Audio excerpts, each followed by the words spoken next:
নুসরতের ট্যাটুতে জড়িয়ে কিশোরী বেলার গোপন অতীত। অভিনেত্রীর জীবনের নানান অজানা গল্প জানুন। টলিউডের অন্দরে কত কি যে ঘটে, কিছু ঘটনা সামনে আসে, কিছু আবার থেকে যায় গোপন অন্ধকারে। টলিউডের বিতর্কিত চরিত্র নুসরত জাহান, তার ব্যক্তিগত জীবন নিয়ে চর্চার শেষ নেই। অনেকেই জানবেন বুকে এক ট্যাটু রয়েছে অভিনেত্রী সাংসদের, তাতে লেখা ভিক্টোরি, যার বাংলা তর্জমা করলে দাঁড়ায় বিজয়। যশ নয়, নিখিল জৈনও নয়। টলিউডের ফিসফাস বলে ওই ট্যাটু ঘিরে নাকি লুকিয়ে আছে কোনো এক অজানা রহস্য।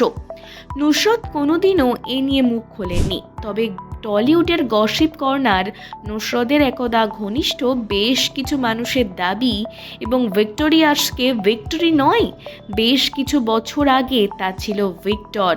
কেই ভিক্টর? শোনা যায় নুসরতের ছোটবেলার বিশেষ বন্ধু ভিক্টর ঘোষের নামই নাকি একদা জলজল করত তার বুকের ট্যাটুতে। এই নায়িকাকে কারা কারা পছন্দ করেন?